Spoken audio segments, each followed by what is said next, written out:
Let's crack open a beer and share some thoughts.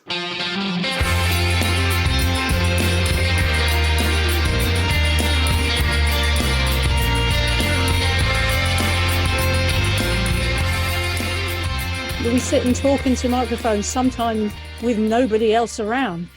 We spend hours cutting up little bits of audio because we are that into beer and podcasting. And I suppose, Steve, something that you said right at the beginning when we talked about when you came together 5 years ago, you had 6 people around the table, and then you made the point that now there's more than 50 beer podcasts in the UK. I had no idea there were so many beer podcasts. Yeah, it's quite amazing, really. I think we've seen a lot of them actually start during the lockdown period as well, and I think that's just the consequence of people having more time on their hands and wanting to maybe go a little bit further into their hobby and see where they can take it. And I think that's fantastic. Trying to keep up with them all. I will say I don't listen to every single one of them, but we do try and stay on top of them because we have a directory on our website of all of the beer podcasts that are available. But yeah, it's fantastic to see new ones cropping up and how people take them on different slants as well. So I think probably all of us here today all have a slightly different slant on what we do and a slightly different way of doing it. And I think that's great because there is literally something for everyone out there at the moment. There certainly is, isn't it? And it's interesting that you mentioned sort of lockdown, that a few of them have sprung up during lockdown. What has people's experience been of podcasting during lockdown? Adam? I think it's probably the same for everyone. It's just making use of technology that was probably already there. I had Zoom on my phone as an app, and I'm thinking, what have I used that for? And then I realised there was some use of once ever in the last year. But I think it's just made everyone realise that you don't have to be next to each other, and the quality of the recording is virtually exactly the same as long as you've got something to record through, being a microphone. But yeah, it's been the one thing that's kind of been eye-opening is we always recorded in a pub round a table, and I suppose it's something we've lost, to be honest, is that chat round a pub kind of vibe. And a lot of our feedback's always been, it feels like we're kind of there with you sometimes having a drink and stuff. I mean, that's been lost, but what's been given us opportunities, we're not having to get people who live locally to come and join us. You talked about speaking to people the other side of the world. And it's very easy for us to kind of go, hey guys from London, do you want to join us tomorrow? And there's no like, well, I need to get a train ticket and then all that stuff. It's quite instant. And I think having it as a video thing as well, you still get that kind of, you can see eye to eye, you can see people's reactions. You still get that, you're not just over audio, just trying to guess what people's reactions are. You can tell a lot from a face. And I think that's something we've taken. And, we've upped our output to, well, now we're going weekly, but now 2 weekly, where we were once a monthly podcast. And we're also making use of putting the video stream on YouTube, which we never did again. So it's just opening an extra avenue, which it's not cost us any more money. It was cost us less because we're not traveling around. But yeah, it's been eye opening, and it's had virtually all positives, apart from not being able to drink in the pub and see your friends. But yeah. Yeah, I just wanted to build on that. I mean, we've all sung the praises of Zoom and the ability to connect in a time when we have to just sit in our homes or spare rooms. But that video piece has been really interesting and new, especially as a podcaster as well. I'm happy that no one needs to see me.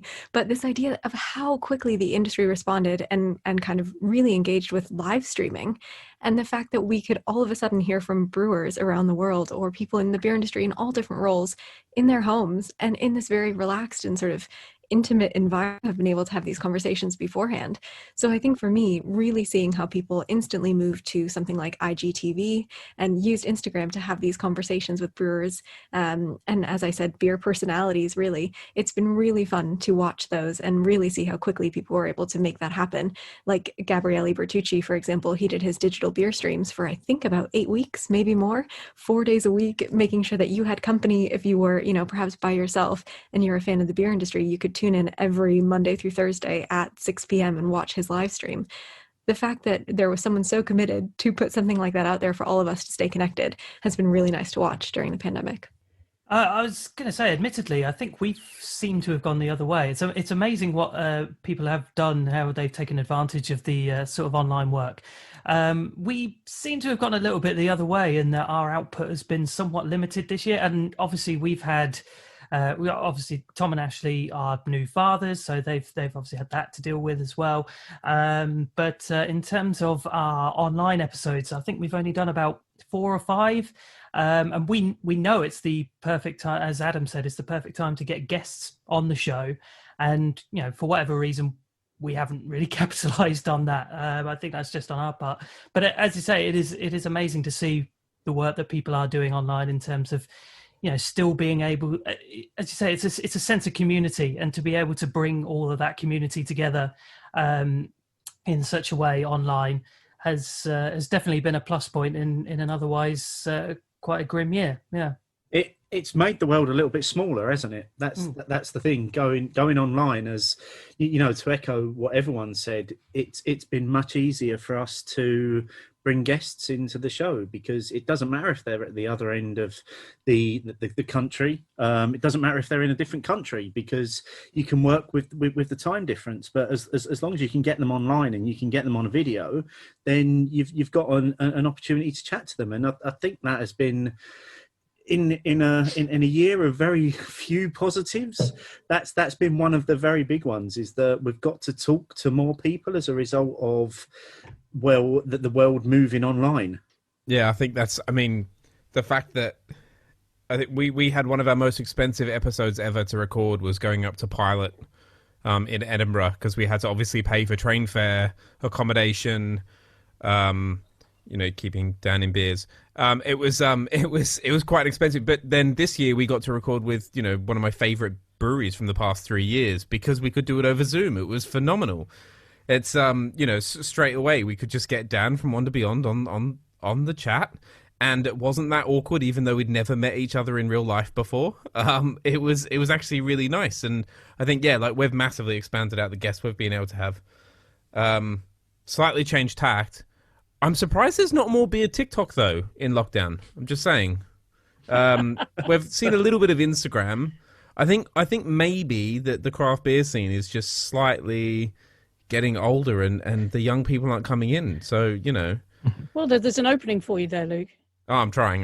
There's no. Actually, it's a real shame that Stephen from Points of Brew isn't on here, because after having a good search on TikTok, he's literally the only UK beer TikToker.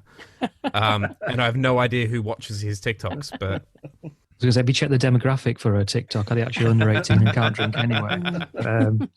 My point is, I was thinking about it before, but Luke just talked about awkwardness over, there's no awkwardness. And I'm going to use the phrase new normal, because we use that. But not just for us as producers, but people who are used to sat in front of screens and talking to people via video, or seeing faces in this sort of this way, and also maybe just being a little bit more lenient to slight technical glitches and things which you can't rely on internet connection. You that's not something you can control, and occasionally you might lose a bit of audio, you might get the odd blip and stuff. And I think that because everyone's so tuned into it and been doing it in their own jobs and in their own personal lives, that it's helped us a little bit. And I think it will continue in some format. I mean, we'll be dying to go back in the pub, and I'm sure Laura will agree, but there will be times where it's just not going to be convenient, and we can just drop back into this format, and people are just used to it. Everyone's used to it. So I think, that's another kind of taking point, I think, for the last, 9 months, is it now? Yeah, I think Adam makes such a great point, especially in spaces, if we think this year about beer Twitter or beer Instagram. In beer Twitter, there's so many hot takes. People are so quick to respond and perhaps start a bit of a conversation, I should say, but sometimes a bit of a fight. When Instagram, we need everything to be so polished. People have been so forgiving of each other this year. And that's been really wonderful to see, that we can actually just share what we love about beer. And it's all about connecting with each other and creating community. And for me as well, over Google Meet and then Zoom, I have created a community and built a new business over lockdown, which has been something I never expected. Literally, I had my book launch that unfortunately was canceled because it was back in March, and I started an online book club on Google Meet. And I just put a link out to the world, probably not what you're advised to do these days now that we're all used to it. But back in April, I put a link out to the world and I had people join me and, built a mailing list over weeks of then offering from book club, this lockdown beer school, that we had 150 people on that mailing list just from Twitter and Instagram, and people wanting to come together and chat about beer on a Thursday night. Exactly. And, you've been doing your beer school online. Will that continue online, do you think, after, with even when we can go back to meeting face to face? I sure hope so. I mean, I've got 50 people signed up to go again in January after the 50 people that took it this fall. And I really think, I had people calling in from Brazil and America as well as the UK. And it's this idea of really making beer education more accessible that has really enlightened me with the lockdown period to realize that what I would normally do in person, we can totally do over Zoom, and we can totally do with many people from whatever their background or wherever they're dialing in from. Absolutely. And Mark? I was just going to say, I know we've got one editor among us in Steve, but in terms of, being able to broadcast these podcasts, to be able to edit them and share them out, the one thing I have found, as much as I do miss being in the same room as Ashley and Tom and having a beer with them, I have found it a lot easier to be able to get these shows together and be able to put them out to the world. I didn't know for any of the other editors out there how you found it in terms of being able to, very quickly be able to get this stuff out in terms of the online stuff that we do. In saying that, though, I have to say that there's a lot more people I've found who need to invest in some good recording gear. It's actually, I think that it's, as a side point away from COVID, and this general point is, it's funny actually, we've had a massive proliferation of beer podcasters over the last few years, and there's just so many of us now, which is fantastic. I'm waiting for that next step up into the professional podcasters who come through. So I think we've really, I don't know, actually, I'd be interested to see what other people think, but in the last 5 years, the only one that for me sort of stands up at that NPR level of podcasting is We Made a Beer from a couple of years ago, who put out a season or two and then disappeared. And so I'm just wondering, I think that's going to be an interesting thing to watch over the next sort of 5 years is how beer podcasting progresses. I think I wanted to ask something about that, and particularly to Nat, actually, how podcasting, broadcasting has gone up, particularly in. So we had the British Guild of Beer Writers Awards the other night, and I can't count how many people who won for podcast material in all the different categories. In sustainability, it was a podcast that won. In lockdown, it was a podcast that won online. There was so many places where podcasts are being taken seriously. Have podcasts, do you think, you can get laughed at as a podcaster, oh, you've got a podcast, but actually, are they gaining more respect now, do you think? Yeah, well, I think we have you to thank for that, Emma, as being recognized as the Beer Writer of the Year back in 2018 for your podcast work and your broadcast work. And then, of course, with Johnny Garrett being recognized last year for all of the amazing things that he does on YouTube with the Craft Beer Channel, his podcast as well. And I think it is that, just sort of people seeing that there are multiple ways to communicate about beer. And sometimes whether it is audio, whether it is video, we can engage in totally different ways. It doesn't have to just be drinking the beer, chatting to our friends about it, reading about it. There are lots of other ways that we can engage in beer and bring people into the experience. And that's really, I think, where audio and video as well are so different. Because as you've often said, this is such an intimate experience for people to listen. They've got their headphones in, they're doing it on their own. They're practically in the Zoom room with us at the moment. And I think that has really allowed people to kind of realize, oh, I've got my community here. These are my people. They love beer as much as I do. I want to know who they are. I want to engage with them. And I think that's really elevated how we speak about beer through these different mediums. Absolutely. Steve? I think Nat's bang on there. There are a lot of mediums now that we can get the message out. And just to also quickly answer Luke's question, I think we are beginning to see that next level of podcasts coming through now. I think if you look at what Matt Curtis is doing with Pellicle, that's beginning to take podcasts to a new level. But what I wanted to do was actually to kind of spin it a little bit, Emma, because you've been doing a fantastic job of hosting, but you've not really had an opportunity to talk about what you do. And obviously you've for years you've done the fantastic work with Fermentation Radio, but recently you've just transitioned into doing some video stuff on YouTube. So what was your thinking behind changing from the audio medium and taking that into the video space? So I'd done a bit of video work for other people, you know, on the QT without me being in it before, and it was something that I know nothing about. So I read a book and watched some YouTube videos, and you know how we all learn nowadays. And I just thought it would be fun. I suppose the main learning that I've taken away from it is how similar it can be to audio work in terms of editing, telling a story, putting the story together, but also how different it is to audio work. And that's something that I think that's the bit where the step up that I need to take really in terms of how to engage people in that medium, whereas I'm used to, as Natalya said, having people just listening to me through their earbuds, not having to somehow provide them with a palette of entertainment in front of them. It's very different, and I think it's something really a real learning curve for me. Absolutely. I don't think that video will kill the podcast star.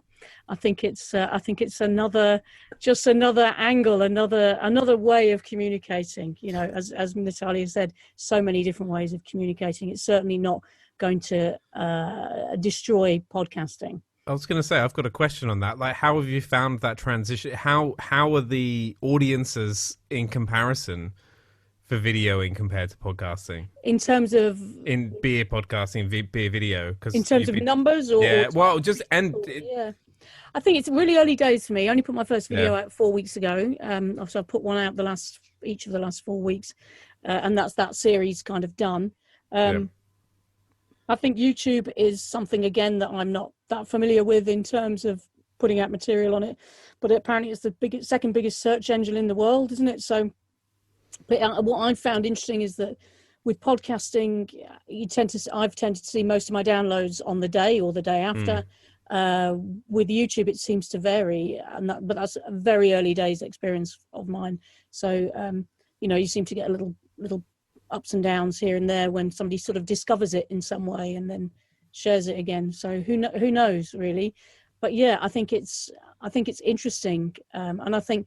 As people have said, they've been doing this stuff over Zoom, so video is more accessible for all of us now, and being able to, I think it was Adam who said sharing the sort of live stream on YouTube, being able to do that is such a, so it opens up those doors even more.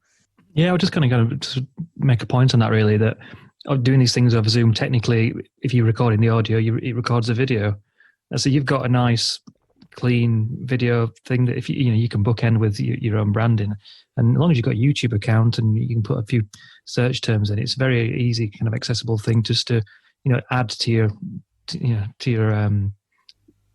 what you've got, but essentially. And we've got minimal numbers, but it's a very shareable thing to put on sort of Facebook. And if you've got a link that brings up that thumbnail. It's got much more visual appeal than just sticking a link in or saying you can get it where you always get it, sort of thing. I don't think anyone is really talking about that. I don't think anyone has really got a really good sentence for explaining where you can get a podcast from. Seems like people kind of go, you can get it from Apple and this, but when he says you know where to get it, just go. Yeah. In terms of expanding the audience, I think video is more immediate for doing that than audio, isn't it? Yeah. It's just not taking us really any more time to do that, and it's just like I said, it's just giving you an extra angle. Well, I suppose a lot of what we've talked about in this section has been about sort of democratization of these medias for all of us really, and also other people wanting to get involved in beer communication. And I suppose that links us loosely into our next topic to talk about diversity in beer and diversity in the industry. We're sat here, and I haven't got great views of everybody, but as far as I can see, we're all white. There's 4 women out of, I think, 14 participants in this call. Does that represent the beer industry or the craft beer industry as it is? Are there some voices not being heard, and kind of if so, why? What are people's thoughts about that? So I think, so when I first started drinking, I'm probably one of the oldest people in this, looking around at all the videos. So I started drinking officially in 1988. It's been a big year for us this year. Yes. Happy Absolutely. birthday. Thank you. We're both fabulous at 50, darling. Absolutely. So I think way back then, definitely, I mean, if Zoom and whatever had been around then, yes, the amount of women in beer then would have been significantly different. So I think in terms of women coming in, I think it's good to see that there are more, and it seems to be more inclusive from that point of view. I think going back to some of the chats that we were talking about earlier about beer styles and getting the amount of beer styles that are out there, but also, so to expand on that, it's the fact that because of the tap rooms and because of some of the different pub/bar experiences that are out there now, you're able to try different styles. So it's not like you have to walk in like I used to have to do and kind of think, okay, which is the most inoffensive pump clip, which is the what roughly is the style that sort of makes the most, suits me the most. Now I can go, oh, I've not tried something like that before, and I can have little tasters. I don't have to buy a whole half pint or a pint. So I think, certainly from my point of view, things have improved. I would say I feel more comfortable going into certain establishments now. Not that I've always bucked the trend slightly. I've always been quite happy to be the only one amongst a bunch of friends that have drunk beer versus the whole wine, champagne, prosecco, cocktails, kind of cider kind of thing. But it is just nice to it feels a little bit more, I'm not being judged as much now as I probably was certainly in the 90s, shall we say. I think you've made a lot of really interesting points there about women's access to beer, haven't you? In terms of, I remember being refused a pint in a pub once. It was, women only were allowed to buy halves in that pub, and I wouldn't expect that to happen ever again. But the way you talk about different beer styles has encouraged women into beer, different serve sizes. So you say you don't have to have a massive pint, you can have a smaller size. A lot of those things have encouraged more women in, and also hopefully going to somewhere where, in some places at least, you don't feel like an idiot if you want to ask about the different types of beers. Yeah. Nat, you had your hand up. Yeah, I just wanted to build on Vicki's point. I got into beer sort of with the help of two female friends, actually, when I was in graduate school for public health, of all things. And that was in 2012. And so from sort of 2012 to 2015, I was having this really amazing beer journey, as we've mentioned, kind of going through this discovery of different beers and beer styles and breweries. And it never really stuck out to me that I was a woman who enjoyed beer. I always just felt very confident. I was finding flavors I enjoyed, and I wanted to then go seek out more of them. And it's only once I entered the beer industry that I realized that there are some women who don't feel that same way, that there are many women who do feel a barrier to maybe perhaps confidence or not seeing enough women like them in the space to make them feel comfortable to join us. And really then, it also helped me to realize how many wonderful women there are in the industry already too. So there are, people who feel like me, we love what we do, we're confident in this space, and other people who feel, oh, maybe that's not for me because I don't see enough women. And that's really what led me to start my podcast, Beer With Nat, which is just about speaking with women who work in beer about what they do and why they love it, to then help people see there are women who work in beer, who love what they do, who can teach you about beer, and really just to help you realize that if you're a beer drinker, there are other women who like beer too. So it's not just you. come join this amazing community. And I always reference back to Melissa Cole's quote, if you can't see, you can't be. And so really the point of, doing things like this, whether it's for women, whether it's for people who are in the LGBTQ plus community, which, I'll speak to different organizations working in that space, or people of color, it's all about visibility. So the space I'm familiar with is as being a woman. So I want to highlight other women who are in the industry. But of course, we can talk about Lily Waite, who's doing amazing work to help increase the visibility of the LGBTQ plus community in beer, and to raise funds for charities dedicated to, people who need help from those organizations. And there's been so much work this year, especially with the Black Lives Matter movement, to make sure that we focus on communities of color. And Eugenia Brown in the States has started this amazing initiative called Road to 100 to get 100 women of color Cicerone certified with their certified beer server, so level 1. And she's had women from around the world who are advanced and certified Cicerones help to teach for free, to help pass on that education and help pass on the opportunities then that first level of certification allows for. So it really has been great to see this year all of these other people helping to provide opportunities for people of all different backgrounds to recognize themselves in the beer community and succeed in the beer community. So I think it's been a really, really great year for diversity in beer. We have a long way to go, yes, but we're definitely on the right track. Absolutely. And again, you raised some really interesting points that you can't be what you can't see, all the signifiers that are around in the industry around who's welcome and who isn't, I suppose. And Vicki mentioned that with pump clips. That's such an obvious kind of thing. As for most of my beer drinking life, I've been around pump clips that are highly offensive to me, and that's starting to fade. But it was only at last year's Great British Beer Festival where they made a fantastic statement, putting their foot down about we will not have sexist or racist pump clips. That caused such an outrage in the national media that anyone would dare to make such a rule like that, as if women have to somehow tolerate that. Laura? I think just to build on the points Nat was making about visibility, which I think are really important ones. You noted at the beginning, Emma, that it was 4 out of 14 of us. Quick little maths, that's almost 30%, which is much higher than the actual representation of women in brewing and in the beer industry. But what that says to me is that we are doing that work. We are 30% representing a smaller number than that, and that is great because we have this platform that we can use. And I think what we need to not do as a community as a whole, not just as women within that, but more generally, is not think that any work has been completed.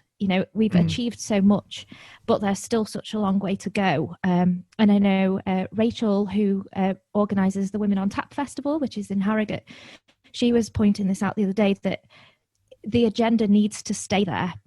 It's not something that you can think, oh, we've moved on to the next thing, the next issue, and leave the other one behind. It has to be conversations that we continue to build upon, keep having them, keep them in the forefront of people's minds, and keep being visible as well as just kind of being here, if that makes sense. Absolutely. And Luke?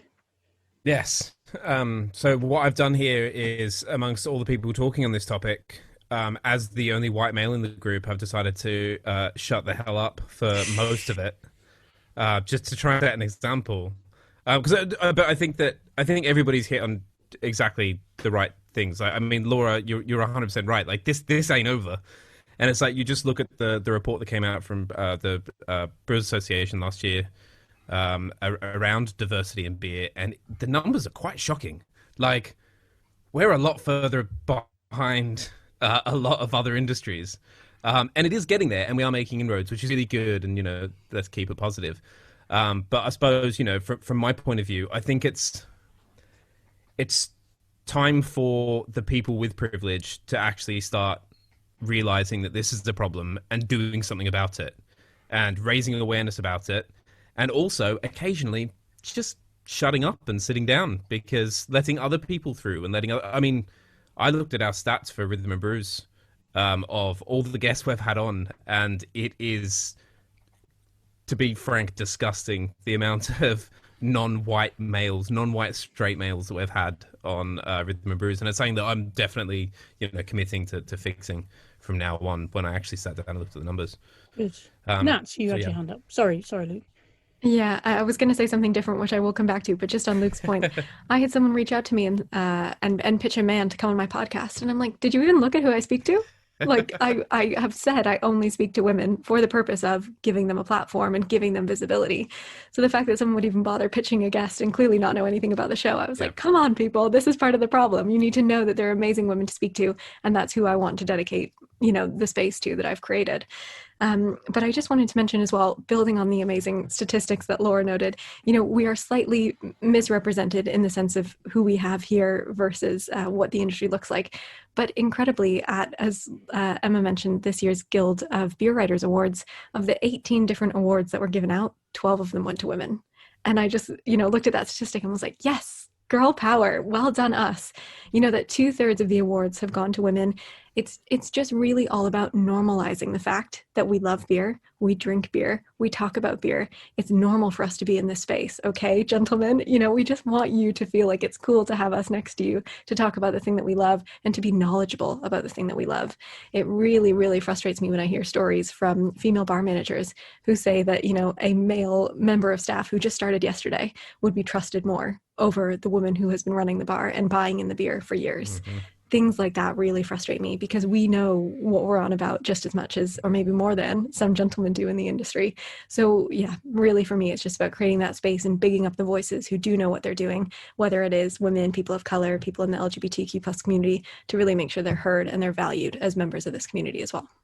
Absolutely, and I think it was amazing to see those winners the other night. It's such a different sort of group photograph than there has kind of, I think, ever been with the Guild Awards.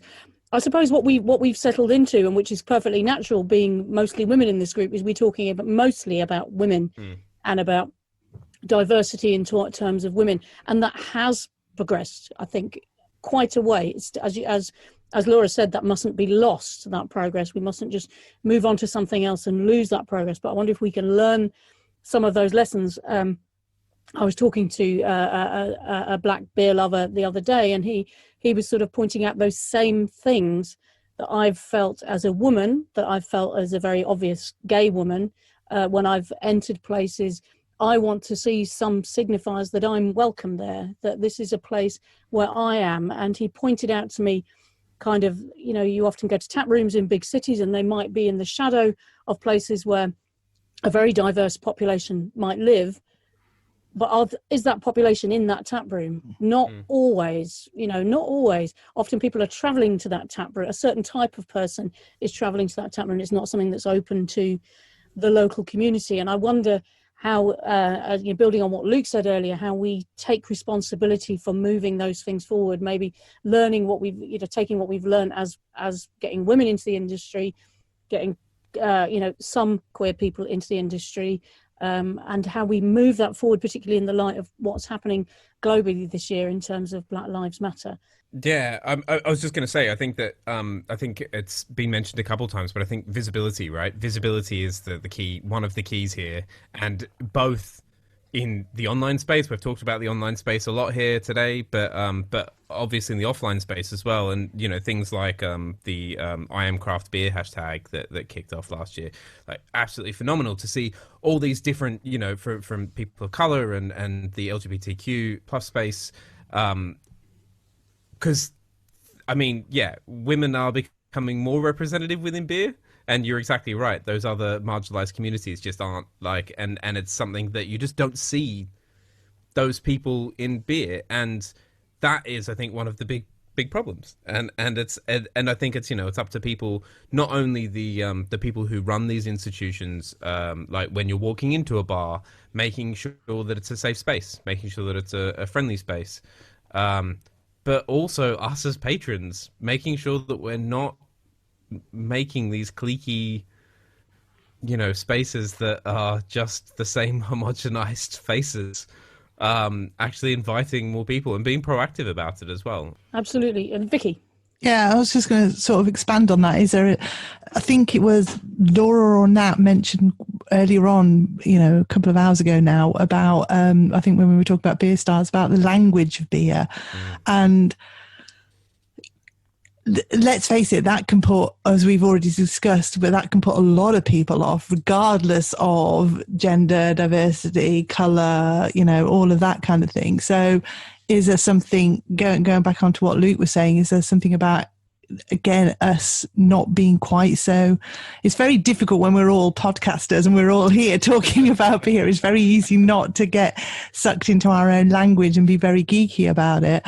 But when we're out when we can finally go out into those public spaces again and be sitting there, what can we be doing to stop making it feel so cliquey and geeky? And, is there something that we just have to do as part of our everyday vocabulary is, not be snobby, not be geeky, not be, and not kind of have a go at people if they don't quite understand what we're talking about initially. And surely that's the whole point, is we should then, try and draw people in and, right, okay, well, would you like to learn more, etc. So, but equally as podcasters and beer educators and beer writers, etc., it's, there is that element of, like Luke said, what can we do next year now to, okay, how can we go out there now and bring in a wider audience? Is that, maybe we ought to sort of be thinking amongst ourselves and be, discussing amongst ourselves and sort of thinking, right, what can we do? How can we do this? Who do we get involved? We know that there are, and we were talking earlier, weren't we, about all, we don't have to meet up with brewers now or other people in the industry. We can do it all on Zoom. Right, well, let's go and connect with them and, let's start that language. Absolutely. I think that's the question, isn't it? What can we be doing? I listened to a talk just before lockdown from Dr. Jackson Beckham from the US, who's incredible work around diversity in beer. And the thing that stuck with me from what she was saying was, it's not enough for us to say we are committed to, representing different people, or we are committed to no racism, no transphobia. No, that's not enough. That's equivalent to me just saying that I'm really good at karate and I could take you out. I'm not really good at karate. Unless I put the work in, I never will be. So just saying these statements is just no good. At the start, when I set out with fermentation, I made the commitment that I will never ever release a show if it doesn't have at least another woman's voice as well as my own in it. And I've managed to stick to that. Apart from the ones where I've done single interviews, I managed to stick to that throughout. It's not that difficult. It's not that difficult. But what I've failed on doing is looking wider, looking outside of people who look like me, people who have the same skin color as me, looking broader, looking at disability, looking at people who have different abilities, different skin colors, have different experience of the beer world, and wondering how we change that. One of my most powerful experiences in my beer career was walking into Great British Beer Festival last year and seeing rainbow flags and trans flags all over the place, absolutely all over the place. I suddenly thought, oh my God, it's okay here. It made me feel so different. And I think it's about, I think we have a responsibility to make those steps, make those changes. They don't have to be huge to make such a big difference. Nat, you had your hand up, and then to Luke. Yeah, just building on what you were saying, Emma, I think as well as a beer educator, I've got a few different thoughts that have been brought up from this conversation. But really the idea of the work that we individually have to do. So of course, with the Black Lives Matter movement earlier this year, I took a bit of time to kind of reflect and think about what do I know, what don't I know? And really learning the difference between equality and equity was, those two words I didn't realize there was a difference. And this idea of giving everyone the same starting line is very different than giving people the opportunities they need so we can all access the same finish line. And really being able to then, as a beer educator, make my work accessible to people, because it is the language that we use that may set people off. People know what wine comes from and they know what cider comes from. They don't know what beer comes from. And when we're talking about things like DDH and Mosaic, what the heck is that if you don't even know what a hop is? So how do we continue to take a few steps back and use the language that welcomes people? And so this year I've gone to a few cider tastings and I know nothing about cider, but it's an important reminder for me to kind of be out of my depth and be like, holy cow, how do I learn about this whole new world? Because I started learning about beer 8 years ago, and I feel I know a lot about it now. I don't know much about wine. I don't know much about cider. I don't know much about coffee. So reminding myself to be a novice at something has been really helpful to make sure that I explain things in a way that welcome people as opposed to put people off. And then also about, providing information for free or at a very affordable price and over the internet, which is this great connector, to be able to then welcome people into the space has been really helpful. And I am a huge advocate of buying beer at supermarkets, and it comes into that class piece as well. Beer is expensive, as we talked about earlier, but if you can find great beer in your supermarket, that's where you get started. Then yeah, you can go down the rabbit hole and go to your interesting craft beer shop nearby, but we need to have things that welcome people in at the point of purchase, and then we can get all geeky and interested after that. But we need to make that sort of level playing field and give the same opportunities to everyone. I just got a message from Andrew who raised a really interesting point to me where let's take action, and especially for the visibility piece. Let's say if Beer Nation is going to happen again next year, it doesn't go ahead unless we have more than 50% representation from non-straight white males. I think that, we do, this is a really good, this is much better representation that I've seen in the beer community, but we could do better. And, I think that we should do better. I think that's a good place to move on to our last topic, really, isn't it? Because we're talking about, what we can do, taking some action, making some change. It kind of builds on everything we've talked about all afternoon, where we are, where we've got to in the last 5 years, where we can, what kind of changes we can make, what kind of responsibility we hold, what we're going to be left with after COVID hopefully goes its merry way. But I think there are things that we can do, and maybe that has to be part of our predictions for next year, which we're going to talk about now, has to be our commitments for next year as well, about how we look at what we do, whether that's personally or in the beer stuff that we do, how we are in a different place, if not next year, at least, definitely in 5 years' time, when Steve will have the energy back to corral us all back again to talk about things. But yeah, that is what we're going to talk about now. We're going to talk about predictions for the next 5 years, and I think it's been a tough call today to really focus on the last 5 years, because we've got this enormous concrete wall of COVID that has happened since March, that sometimes it's hard to to picture in your mind's eye what it was like in the before times and what it might be like in the after times. It's so very difficult to look on that huge scale when, at the moment, speaking for myself anyway, my life has kind of shrunk to kind of that. It's really hard to for people who are listening, I've got my hands really close together. I'm doing video radio.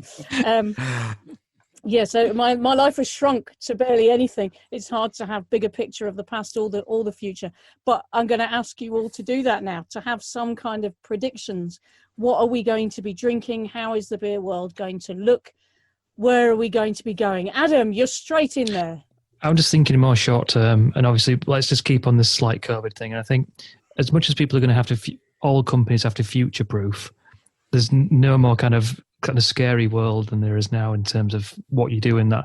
And I was thinking back to when this first kind of lockdown came about, and it's just to show how difficult it is to future proof, is that I was thinking, how are micropubs going to survive this when you've got to be 2 meters away from everybody and your pub's probably 4 meters long? And then as things kind of evolved and changed, it became like the micropubs are actually the ones who are still open now in tier 3, and pubs are shut completely. And I think it's going to be in the next 6 months, people are going to be very cagey about just going, straight back to normal. We've got it's kind of gone away. I think people are thinking, well, when's the next one going to happen? Will there be a knock-on effect? And they're going to have to think about things like, do we need a plan for doing food? We don't currently do that. What is our delivery kind of, and getting a beer out to people if we can't open? And I think there's going to be a lot of thinking about what that is. And I think maybe as a consumer, there's probably going to be a lot more options for us as people have got to try and spread that risk, essentially. Well, I was just following on from what Adam was saying there. I think disaster recovery planning takes on a whole new meaning these days. At work, we've had many scenarios, but the one which I think often got overlooked was things like pandemics. There was more in the City of London, some sort of terrorist attack, or maybe something really banal like a blackout or a strike or a flake of snow on the line, for example. But now that people have considered it, I think that one of the trends will be people will be thinking long and hard about opening a bottle shop, a pub, somewhere which, you know, they may have thought long and hard about doing this before. They may think twice about doing it, but I think if they do it, they will make sure they have covered as many bases as they can predict they can. Take-ins, take-outs, delivery, online, various forms of dispense. I think people are going to think long and hard before they just open what, you know, Adam referred to as a micro pub. I think people will think long and hard about it going forward. The other thing I think that will continue is what we're doing now is using tech to get together. I don't think that's going to go because as everyone, pretty much everyone on here is going to go, yes, I want to go back to the pub. But this has been a real benefit as well, because even if this was in normal times, to get all of us together would have taken a lot more work.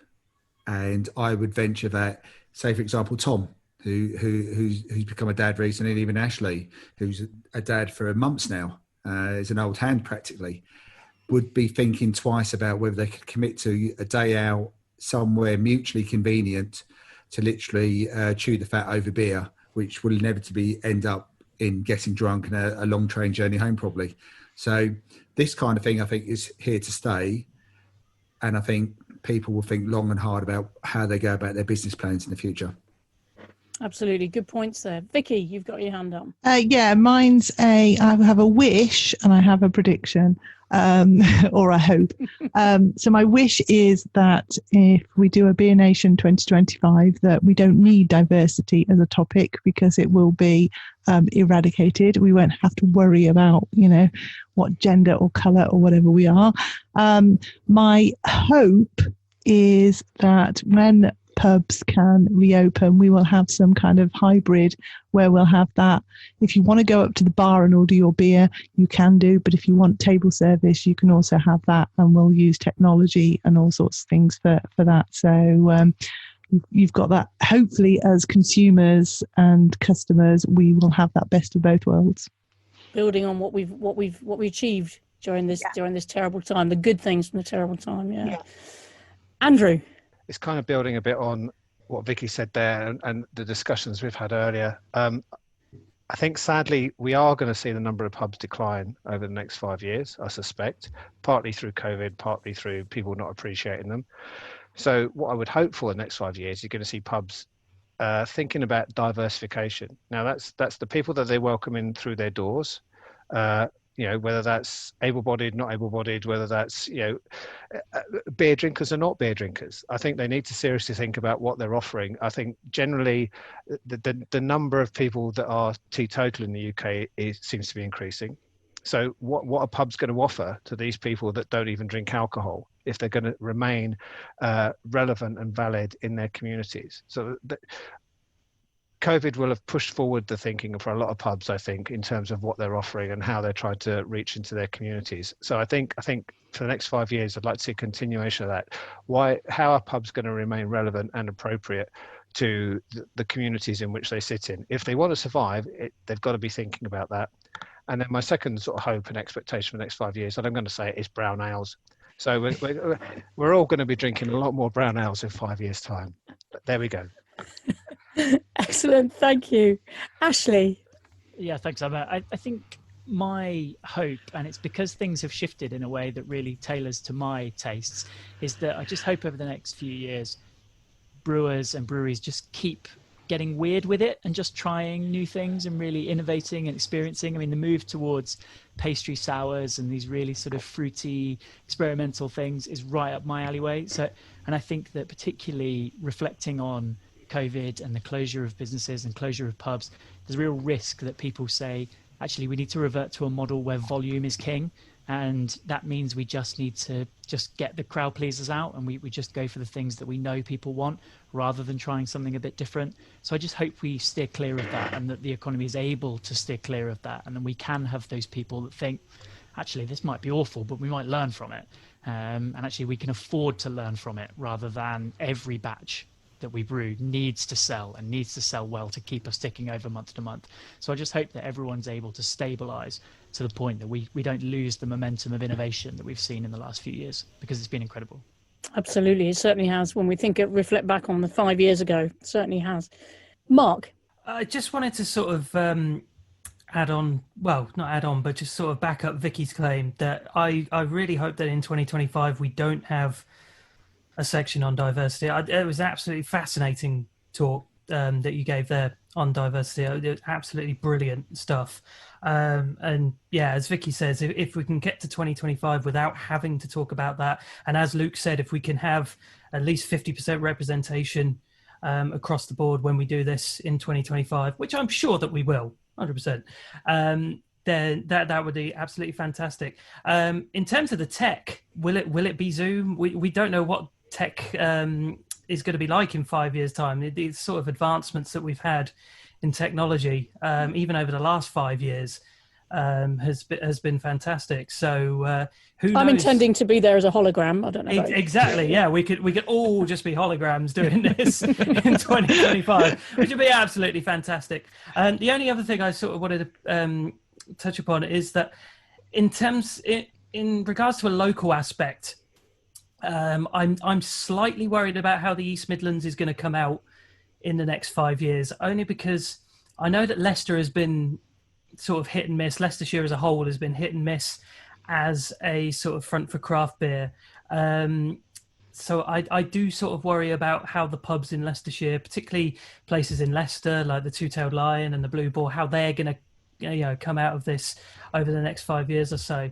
I'm not so worried about places like Nottingham. I think outside of Manchester, Nottingham's the best place for craft beer in the entire country.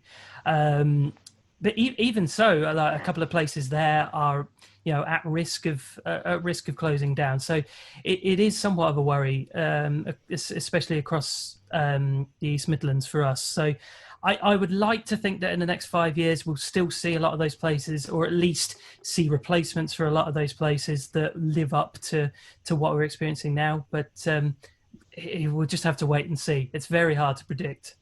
Absolutely. Laura? I just kind of wanted to tie in a little bit with what Ashley was saying. I completely agree. I really do hope that breweries are able to continue innovating and coming up with weird creations. And none of us have mentioned the B word yet. But I think post-Brexit, the availability of a lot of our key ingredients, a lot of things that are imported and that kind of thing is, at least in the short to medium term, I would say, have quite a big impact. So I think it's going to come down to breweries to think, what can we do to still get that range of flavors and still push the boundaries and still make exciting things without necessarily these additional costs. So potentially one thing that I've started to see quite a lot of this year is breweries working with cideries and other kind of British ingredients. It'd be really nice to see a bit of an uptake in people using homegrown hops and that kind of thing, but that needs to come alongside a public understanding that it's not going to create a beer that's exactly the same. So I think breweries have quite a tough task ahead of them, but I think the resilience and adaptability that they've already shown this year, I hope, proves that they'll all be up to the task. And I think it could be a really exciting time for us to start playing around with things and seeing what we can get out of what we already have. Absolutely. No, good point. Really good points there in terms of, we're facing another, dropping off another cliff at the point of recording, aren't we? So, let's hope, as you say, we've learned some lessons. Luke? Now that craft beer is becoming a lot more mainstream, we've seen that with supermarkets and proliferation of breweries and some huge buyouts. Like, I'd love to see another small microbrewery boom like we saw about sort of 10 years ago, similar to what happened with music when it kind of went mental 20 years ago. Because I think the more small breweries we have, that even if they just serve local areas, the more diversity we're going to see, the more not only diversity in people, but also diversity in beer and styles and experimentation. And I mean, that's what I'd love to see. Whether it's going to happen or not with everything else that's on the horizon, who bloody knows? Good points, though. Simon. Yeah, what I'd like to hope that within the next 5 years is that I don't have to eat a Scotch egg in order to go to the pub for a pint. So I hope that kind of we get past that quite soon. What have you got against Scotch eggs, Simon? Nothing at all. I love them, but I don't really want to have one in order to go out for a pint. What I'd like to see, I mean, certainly, obviously, as Laura's already mentioned, the Brexit thing obviously is going to potentially change things quite soon. And I'm hoping that doesn't stop some of the more interesting ingredients coming into this country for us to make, really interesting and challenging and forward kind of thinking beers. But what I'd also like to see change as well is that as somebody who in normal times goes to a lot of gigs, I would like to see good beer available in gig venues. Which is still somewhere that, with the exception of places like Rock City at Nottingham, most of them you got Red Stripe Guinness or something like that, and that needs to change. It really does. But I see also perhaps the future in things like quake yeast also becoming more prevalent in a lot more beers, because not just because of different flavor aspects of it, but also the fact that it works a lot quicker than some of the other yeasts. And therefore, if people can kind of turn around beers quicker, that may well be to the benefit of the smaller breweries and stuff like that, really. Absolutely. Nat. Yeah, I just wanted to third Vicki's point about diversity. I also wanted to thank Luke for being a part of the conversation, because I do think it's really important that, sometimes people can feel uncomfortable in these conversations about diversity. And even as a straight white woman, I feel uncomfortable sometimes knowing that women have made progress in the beer industry and that we have other groups to look to help lend a hand to them and bring them into the beer industry too.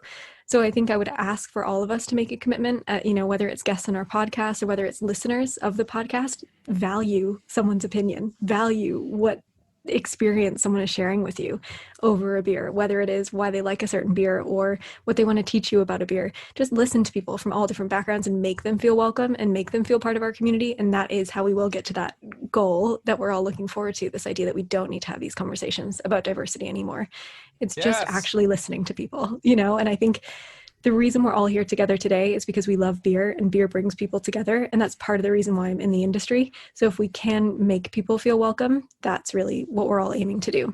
And I think for me, what I hope will stay, because I really have seen so much value in it, is online events like these. Whether it is it doesn't always have to be a podcast recording, but doing a beer launch and getting to chat with the brewer about their beer. That's an incredible opportunity to do from my spare room, or being able to, teach people about beer, whether they're anywhere in the world, whatever time zone they're in. I really think that this is something that, I've been living abroad. I'm from the States, and I would speak to friends over video calls, but never really do it in an industry way before. And I think this is really something that I hope sticks around for the next few years, because again, like we've said, it's about bringing people together. It's about connection, and we don't necessarily have to be in the same place. Although we would prefer to, we don't have to be able to keep the beer community growing and really giving back to what we love so much about it.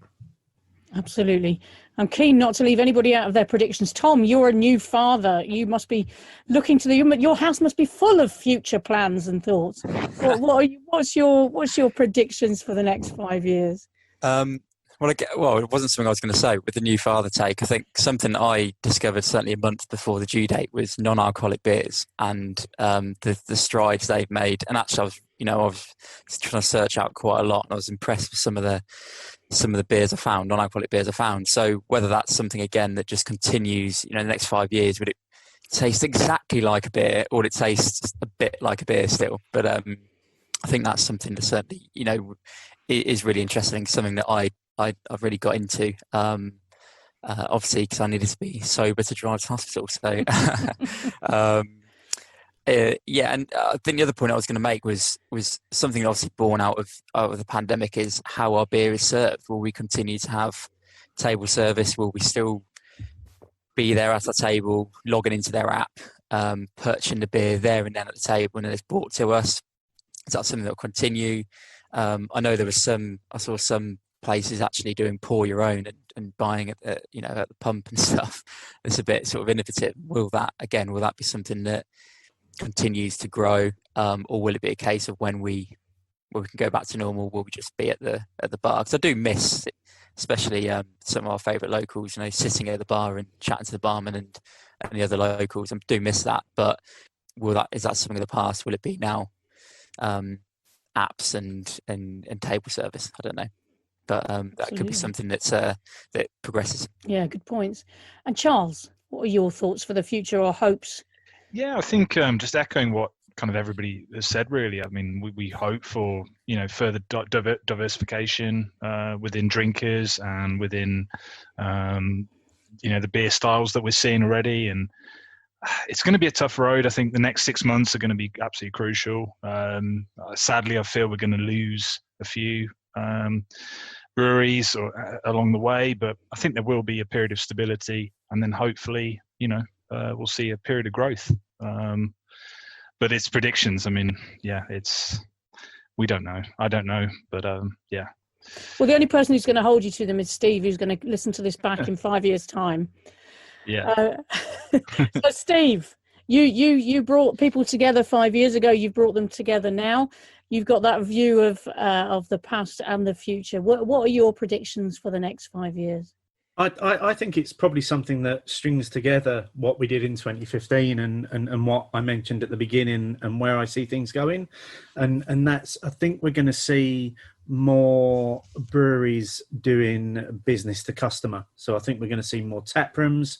I think we're going to see more brew pubs. I think we're going to see more online services that go direct to the customer. And I think we're going to see more breweries, again, tapping into what others have said, using the virtual space to do beer launches. We've seen a lot of breweries have done that very successfully over the last few months, and it saves them money because they can, it doesn't cost to bring people to a venue to try your beers. You can send the beers out and bring everybody together online, and I think that's what we're going to see. I think that's a good thing that breweries have got closer to their customers. They've begun to understand their customers' needs and wants, and they've reacted to that. But I will end by saying I don't think that's ever going to be a replacement for the pub, because I think breweries should always put their beers into the pub to serve to the customer, to be enjoyed with friends. Absolutely. Andrew, did you want to? No, I'm glad you finished on that, Steve, because I think beer equals sociabilities for me. Absolutely, yeah. Yeah, absolutely is. It's the drink that I want to be sat around drinking with people I know, I love, they're friends. So, yeah, that's what I'm hoping for, that it remains that drink of sociability. That most convivial of drinks, isn't it? Yes. And I think, sort of just to sum up, life has changed beyond recognition, not just in the past 5 years, but in the past, 9 or 10 months. I think if we had suddenly appeared at the table of those 6 people you had in 2015 talking about the beer industry, if we'd appeared in our masks, staying 2 meters away, and told them what was going to happen by the time this event ever took off, they would not have believed us, and rightly so. I'm thinking Bill and Ted there, Emma. It's like they've got into the phone box and they've gone back through, and people just don't know what's going on in the future. Well, exactly. I mean, even if we told our own selves just a year ago, we would not have believed it. And I think, hopefully this session today has captured some of that. Captured not only the devastation that COVID has caused in this industry that we love, and with this drink that we love, but also the learning that has happened in that time. We've all learned so very much. That's why we're all exhausted. But we've all learned so very much. And some of those changes, as you've highlighted, have been in some ways positive. I suppose what I hope would continue is like you say, things like this, whether it's in the virtual world or the physical world, this wish to connect and to support and to be part of a community. And I think beer has been around for 10,000 years. They're not going to take that away from us. This conviviality, this wish to come together to drink it and celebrate each other and celebrate the drink itself. And as podcasters, we are perfectly placed to do that. So thank you so much, Steve, and for pulling this together. It's been, an incredible event. It's been a really nice way to spend an afternoon. And hopefully it's an important kind of marker in the ground for when you come back in 2025 and look at how far we've got with our favourite drink. So finally, raise your glasses. Cheers. Cheers. Cheers. Cheers. Thanks, everybody.